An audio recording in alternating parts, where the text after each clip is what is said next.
Mais on va revenir quand même sur un chiffre peut-être alarmiste, celle de la fréquentation en chute libre des salles de cinéma, sauf en mai. On va comprendre et je vais vous expliquer tout cela. Alors depuis le début de l'année 2025, les salles de cinéma françaises traversent une période très compliquée. En 6 mois, la fréquentation s'élève à environ 75 millions d'entrées, soit une baisse de 12% par rapport à 2024. Si on compare avec les années hors Covid, bien évidemment, c'est même un des niveaux les plus bas depuis près de 30 ans. Alors, cette tendance s'est confirmée mois après mois. En avril, la fréquentation a plongé de 11,8 millions, un record de faiblesse pour ce mois depuis 1999. En juin, la baisse a encore été plus marquée avec 10,85 millions d'entrées seulement, soit moins 23% par rapport à l'année 2024. Alors, vous allez me demander qu'est-ce qui explique réellement cette crise du grand écran. Eh bien, tout d'abord, le manque de films fédérateurs. Aucun blockbuster en ce début d'année, aucun film n'a dépassé les 3 millions d'entrées. Pas de grand succès mondial, pas de phénomène comme Barbie ou Top Gun. Et ensuite, bien sûr, il y a la concurrence du streaming, avec de plus en plus et surtout des plateformes de streaming, des spectateurs de 30 à 60 ans. Et quand il faut choisir entre un abonnement à 10 € où l'on peut voir ce que l'on veut et une place de cinéma, le calcul est vite fait. Et puis bien sûr, il y a la météo aussi.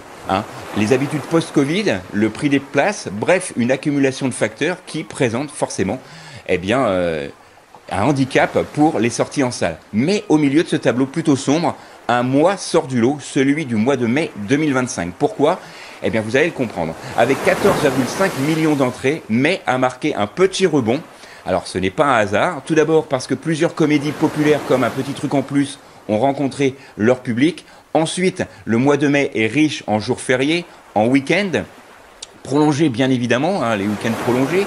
Et ce qui favorise bien sûr les sorties en famille. Et surtout, il y avait moins de concurrence côté streaming, moins d'événements sportifs, et contrairement au mois de juin qui lui a vu débarquer l'Euro 2024 et plusieurs grosses sorties séries sur les plateformes de télé. Alors oui, le cinéma va mal en 2025, mais le public n'a pas disparu, il reste là, prêt à revenir à condition que l'on lui propose des films un peu plus fédérateurs, des films qui valent le coup, qui valent le prix d'une place de cinéma, et surtout aussi voir un film dans de bonnes conditions.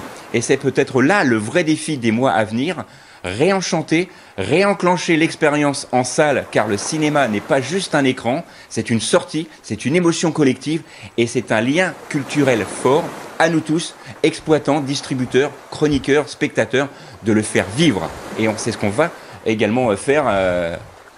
Vous qui me regardez dans cette chronique cinéma, vous proposez des films, allez au cinéma, prenez des cartes d'abonnement, ce qui vous revient vraiment à pas grand chose la place. Un abonnement solo, c'est même pas 20 € et vous pouvez voir un nombre de films illimité tous les jours à toutes les séances, sauf bien sûr les petits surplus IMAX où il faut rajouter un petit supplément, mais ça ce n'est pas encore obligatoire, comme le film F1 avec Brad Pitt que vous pouvez voir cette semaine, et ce film bien évidemment est disponible en salle classique mais également en IMAX, donc tout est fait pour vous habituer et vous redonner l'habitude d'aller en salle, donc allez-y et vous allez voir que c'est totalement différent d'un film qu'on peut voir dans son canapé.